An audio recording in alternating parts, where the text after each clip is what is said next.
recording. Hi, this is William Ramsey. Welcome to William Ramsey Investigates. On today's show, I have a returning guest, a very special guest. His name is Dr. Jerry Bergman. And we've done two shows this year, 2021. The first one was discussing one of his books. He's written 50 books. One of his books was The Dark Side of Darwin, a critical analysis of an icon of science. And you can go back and look at William Ramsey Investigates on July 5th, 2021, and listen to that interview.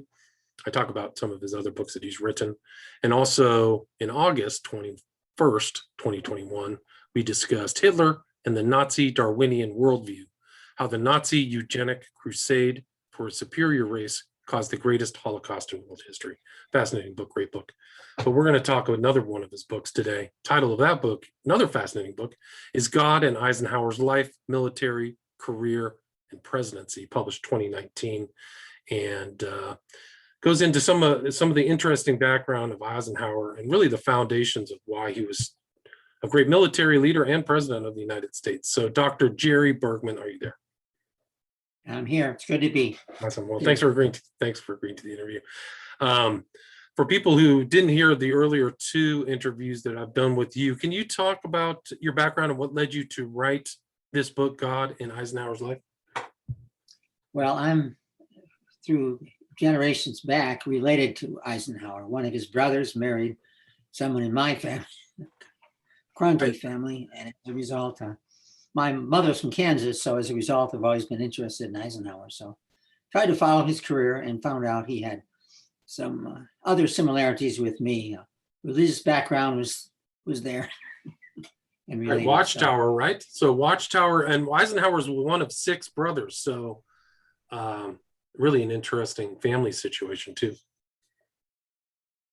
Yeah, it was. And I guess I became more and more interested as I did more and more research, and I found out there's a big gap in the knowledge out there about basically his religious views.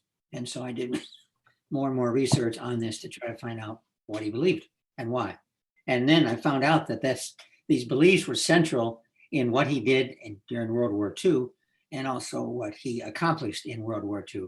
And really, in many ways, it's believed that without his belief, I got an awful cough for some reason. Without his belief, he would not have been able to do what he did. Right, and he was very religious. I mean, you've proved in the book with all your references that he was very religious, and you had a fascinating preface by somebody who knew him well, General Andrew Goodpaster, who also encouraged you to write this book, correct? Right. Actually, I did a manuscript a while ago and I sent it around to reviewers, tried to get some feedback. And one of the reviewers gave it to Andrew, and Andrew called me up on the phone at the college. And we talked for quite a while, and he was concerned that this needs to be published. He felt I was right on board with what was going on, and he felt this needs to get out there.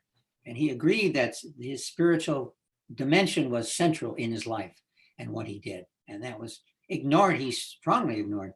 There's one book that came out titled The Soul of an American President, an untold story of Dwight D. Eisenhower's faith. And I just recently bought this and found he had basically one chapter about Eisenhower's faith, pretty much ignored most of what I wrote about. So my book's the only book out there that really covers this very important part of his life in great detail. Right, and you start right there at the beginning, Abilene, Kansas. Can you talk about the foundations, his parents, how he grew up, etc.? Well, he was a poor family, and his I can talk without coughing here. Came from a very poor family, and he his father didn't do too well. He was never do well, I guess you'd call him. But he was kind of, I think he worked at the same creamery for like 40 years, right? He was kind of like a working class person at that time who had the same job his whole life. He did, and he also worked 14, 15 hours a day, and he came home and he was just exhausted. So the Eisenhower boys really didn't spend much time with their father because of the time he had to put in at work. And therefore, he was kind of an unknown entity. He was kind of short, I guess, with them because he did have to work so much. And so he came from a working class background. And he said, I really didn't know what poverty was because everybody I knew was pretty poor.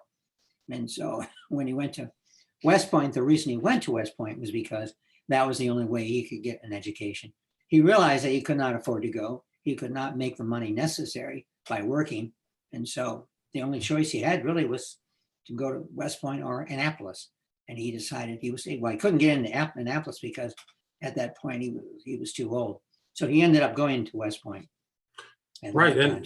And his dad like encouraged them to make money their own way, try to scrap but they were always around. I mean, the young kids, so it's like 6 kids and fighting and from the other side of the track. So he wasn't privileged.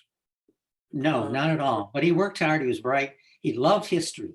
And he used to read so much that his father and mother got upset at him and they hid his books because they thought, you're supposed to be doing your chores and stop reading all these history books.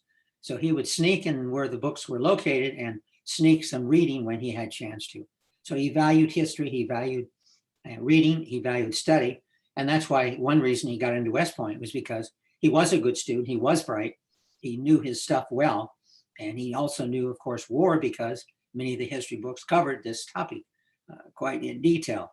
And he ended up in West Point. And one of the most important things about that is his mother and his family were pacifists. They're not actually pacifists, they were conscientious objectors.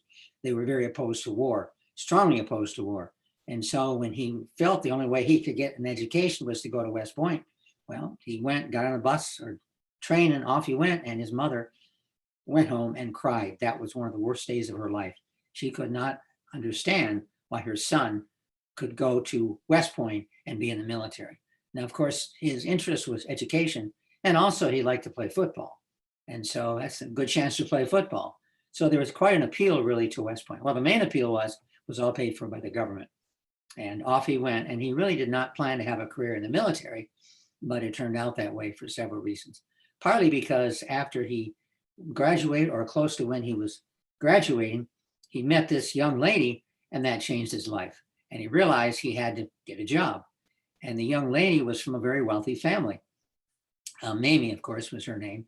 And Mamie's parents felt, you're going to marry this man who's going to have a military career. He can't support you the way that you deserve. And so she said, yes, she was going to marry him. She did. And one reason she did was because he then decided on a military career. It wasn't very lucrative then, but on the other hand, at least he was working. And really, back then, a graduate from West Point, I mean, what opportunities do you have? And so they were limited. Military, right. Military, yeah. And so he ended up, and they offered him a pretty good deal. And so they got married and he ended up in the military. And then, of course, as he spent more time in the military, he realized that, the best choice is pacifism, is not fighting. But on the other hand, he often said he hated war as no one else could hate war because he saw it. But on the other hand, he hated the Nazis even more.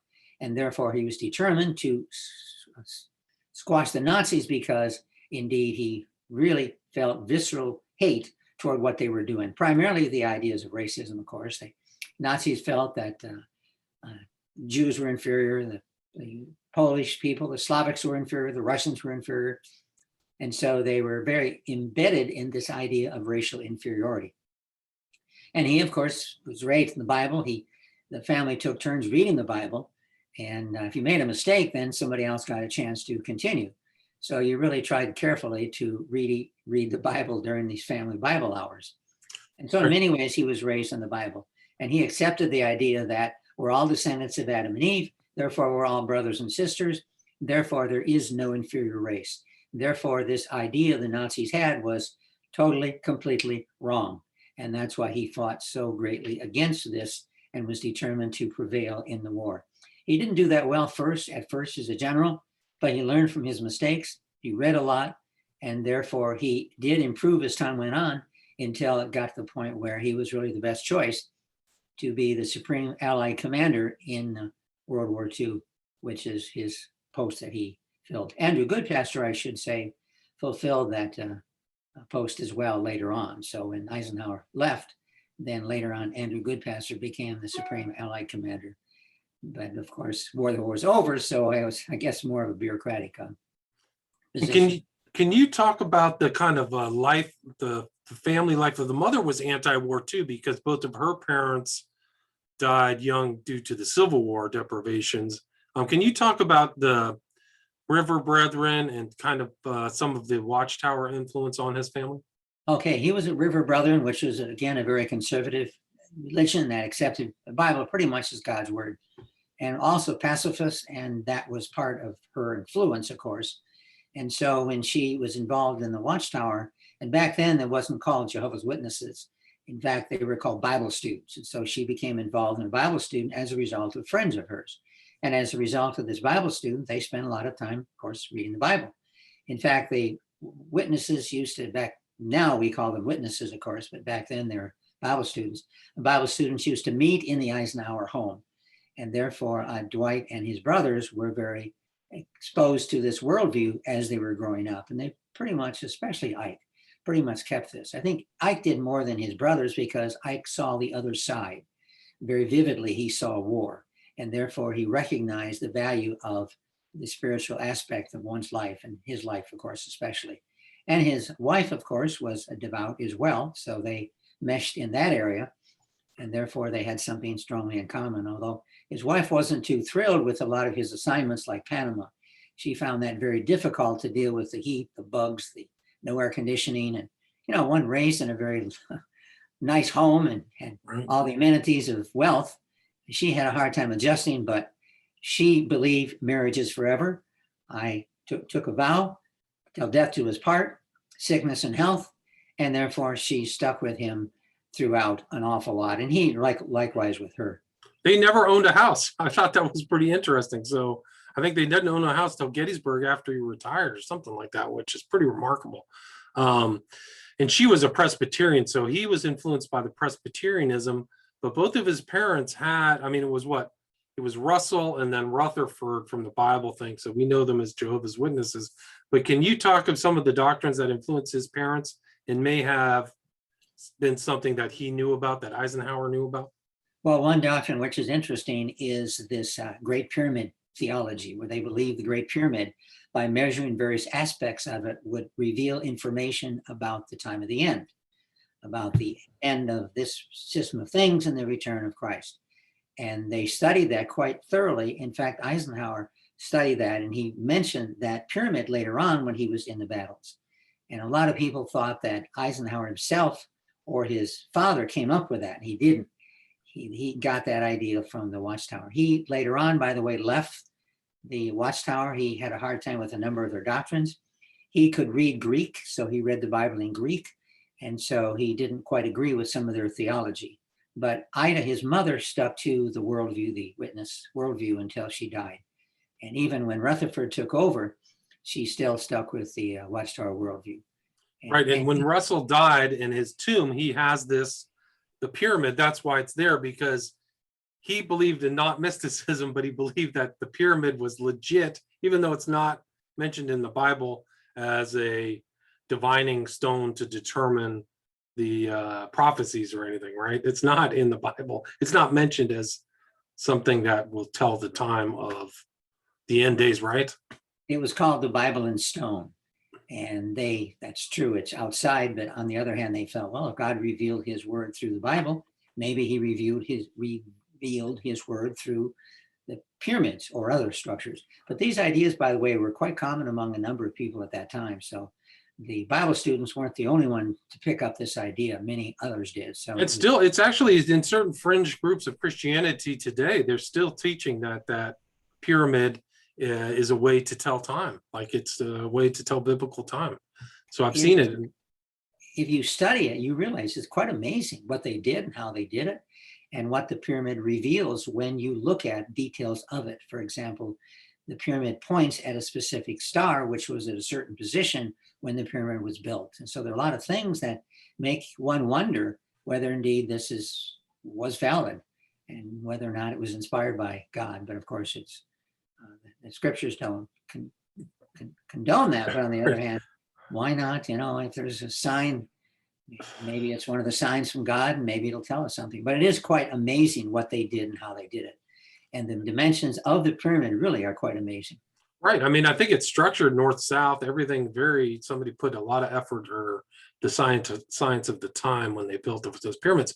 But wasn't Eisenhower his real name was David Dwight. I think they inverted it, but wasn't he embarrassed kind of by his parents' Watchtower views? I mean, it was always an element of it seemed like it was an element of political concern. Would you agree with that?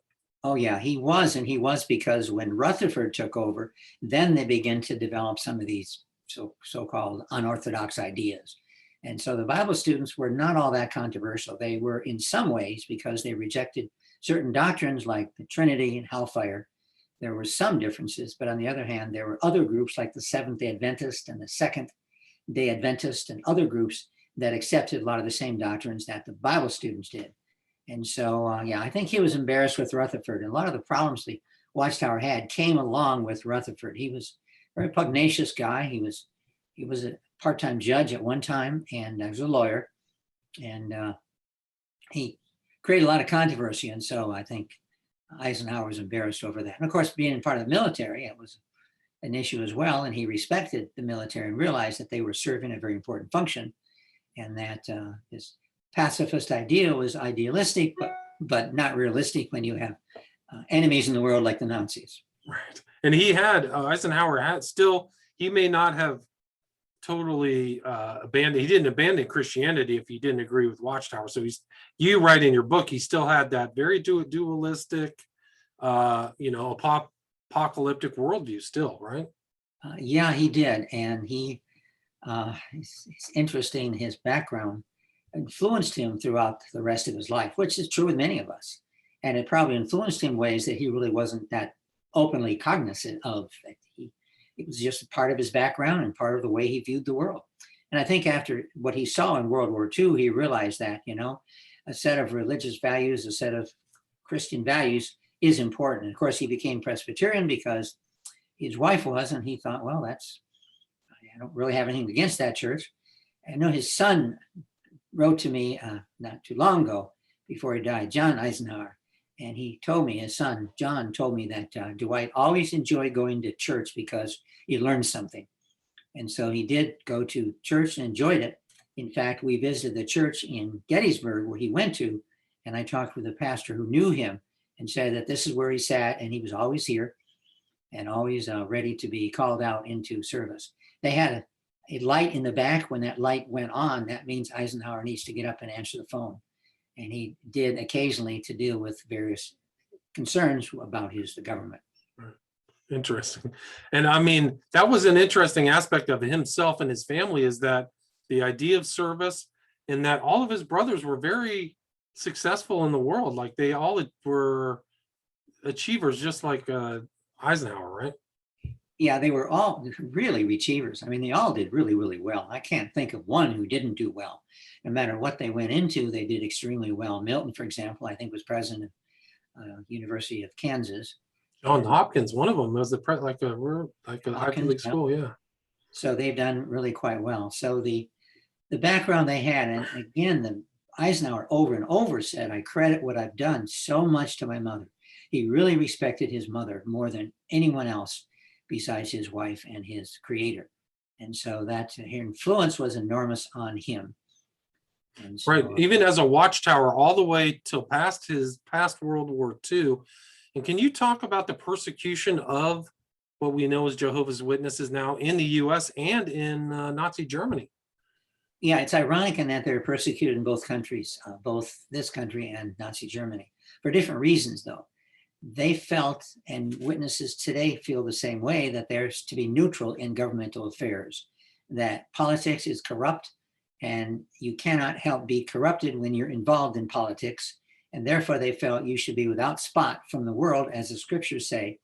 And they tried to avoid any involvement that they could in the world. And that meant basically that you don't involve yourself in a lot of political things. One thing that came out, which was pretty important, was in Nazi Germany, they were requiring the witnesses to salute Hitler.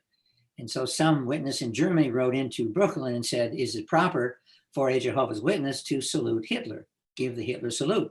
And the Watchtower ruled that was not proper.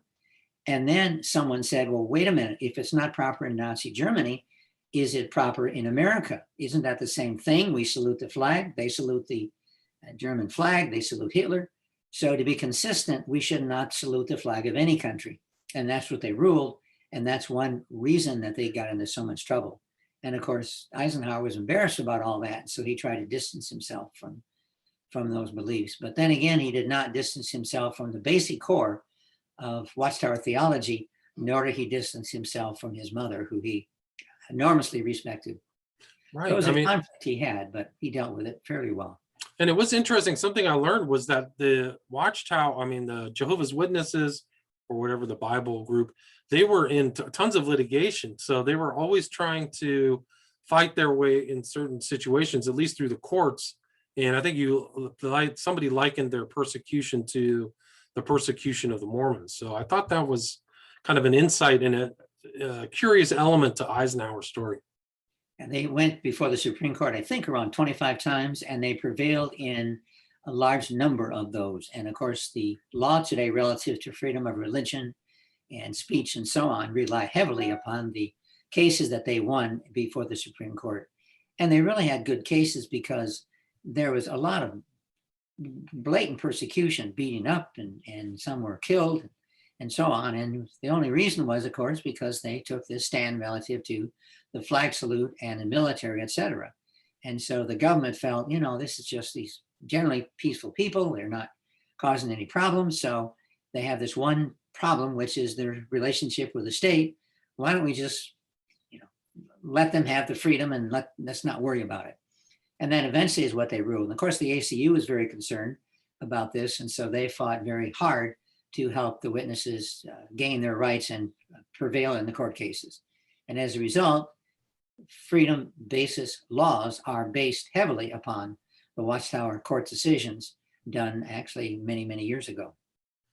Right, it's really fascinating. And can you talk about kind of Eisenhower's reliance upon his faith in his military career and also the presidency? It was a really important component to his personality, right?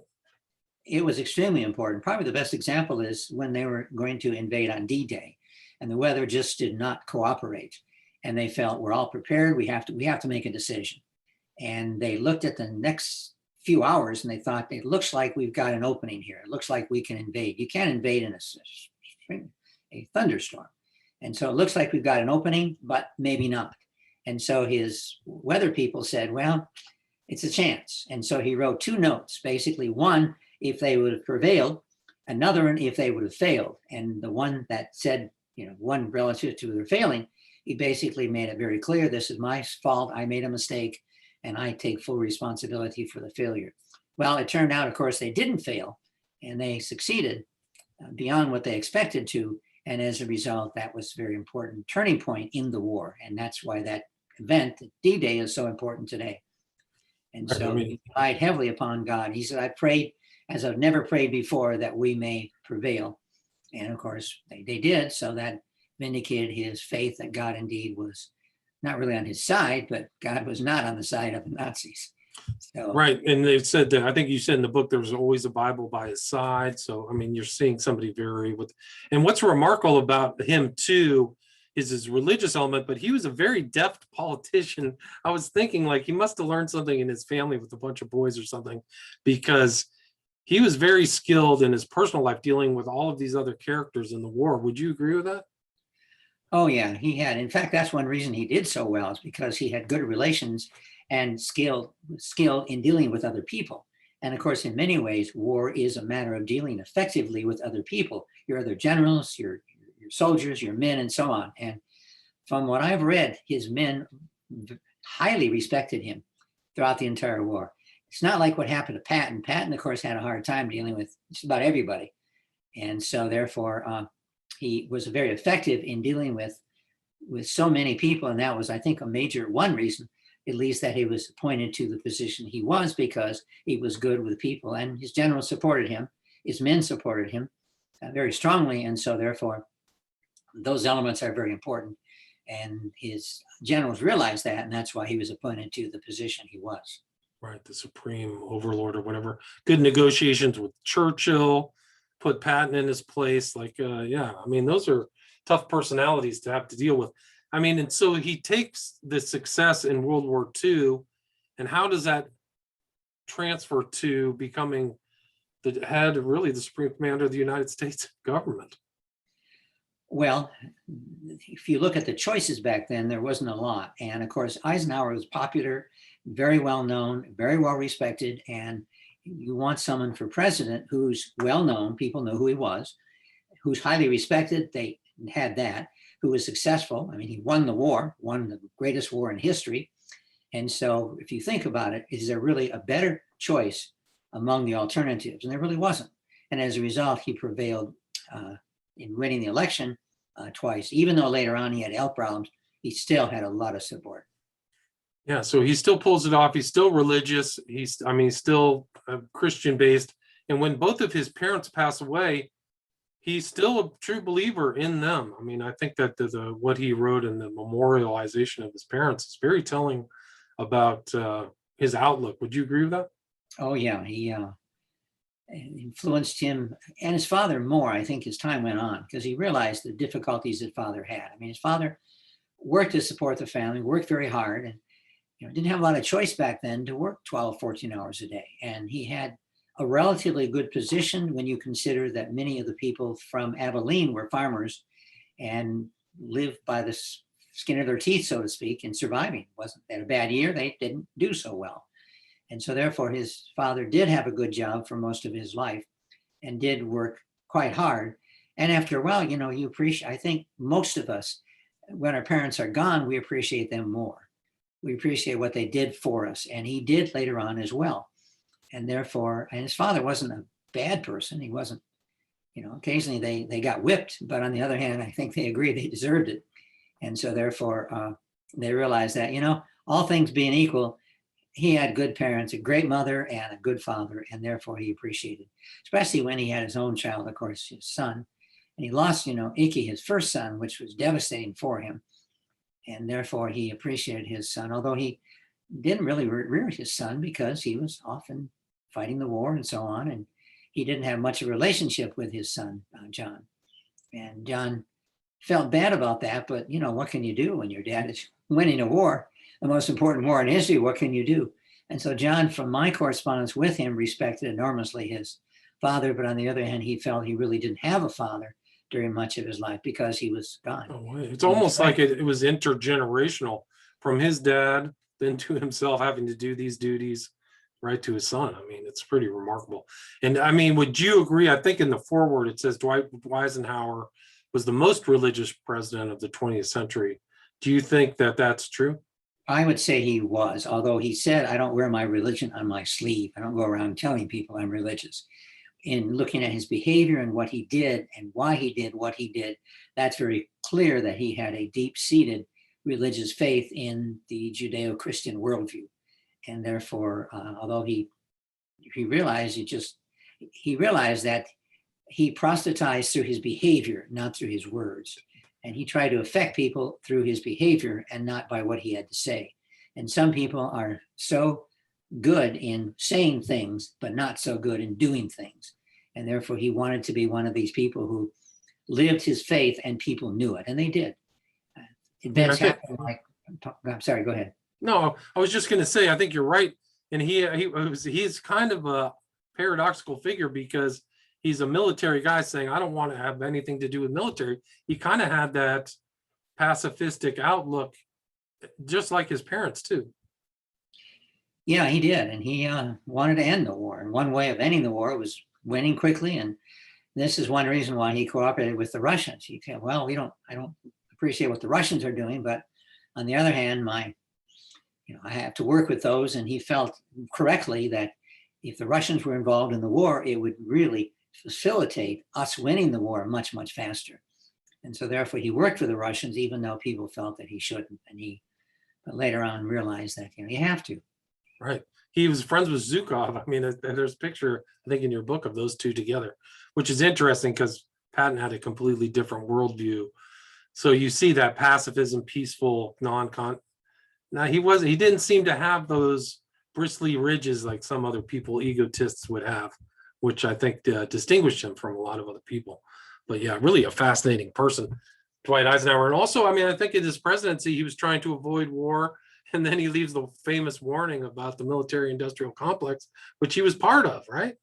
Yeah, he was, and he realized that. He realized that the industrial complex made a lot of money off of not only us, America, but also Germany. And so therefore, they were selling Ford trucks is, of course, the best example. We had a lot of our trucks used in the war were Ford trucks. A lot of the trucks that Hitler used were Ford trucks. In fact, Hitler and his men like Ford trucks. They like Ford, Henry Ford himself as well. But so many companies sold to both sides. And that's why he came up with his expression, the military industrial complex, that war is good for them because they sell war equipment to both sides. Right. It's They make money off both sides. It's incredible. I mean, where's the best place for people to obtain this book? The title is, again, God and Eisenhower's Life. Oh, on Amazon, you can buy copies, and you can buy copies on Barnes & Noble, and almost any bookstore should have copies. And do you have social media or a website if people want to reach out to you? Well, I do a lot of posting on websites, but I don't have my own website. Gotcha. But people can look up Dr. Jerry Bergman, right? Probably through your publisher. It's probably. Oh yeah, there's a lot of stuff. Really fascinating book. I learned a lot about Eisenhower. I didn't know about this book. Again, the title is God and Eisenhower's Life, Military Career and Presidency, published 2019 by Dr. Jerry Bergman, a relative of Eisenhower. Thanks so much, Dr. Bergman. Okay, thanks you. Thank you. It's good to be here. Yeah, good to talk with you again. I think we're talking again soon in a couple of weeks. Yeah, we are. All right. Hold on. I'm going to stop real quick.